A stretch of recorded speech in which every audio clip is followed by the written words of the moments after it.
Gvern Laburista qed jagħmel tajjeb għal wiegħed li ma żammx magħhom Gvern Nazzjonalista. Waqt attività politika fis-Siġġiewi, is-Segretarju Parlamentari għall-Agrikoltura Clint Camilleri fakkar li fil-passat Gvern Nazzjonalista għaġġel fl-iskemi biex jingħataw fondi għat-tinet tal-baqar tant li ħalla rebus warajh. Dan hekk kif Partit Nazzjonalista fil-Gvern iffirma numru ta' kuntratti mar-raħħala tal-baqar sabiex jibgħathom jiddejnu biex jagħmlu l-investimenti fl-irtiset tagħhom.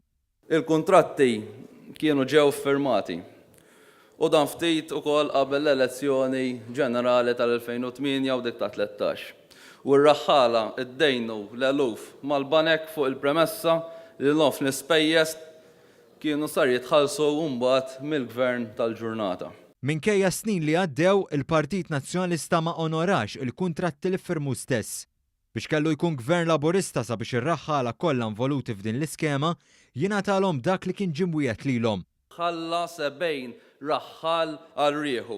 Konna aħna mbagħad bħala gvern li bdejna naħdmu biex insolvu din il-problema lura fl-2013 u llum qegħdin nagħtu il-komplement tal-fondi lil dawn ir-raħħala, waħda mill-akbar setturi li għandna ġewwa pajjiżna fejn tidħol l-agrikoltura.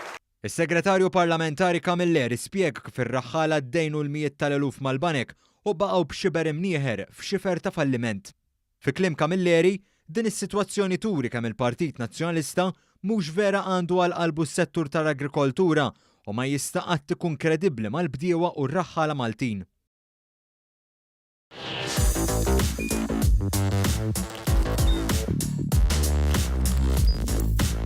Idħol fuq one.com.mt u hemmhekk tista' tara l-programmi kollha li jxandru fuq One permezz ta' One Play.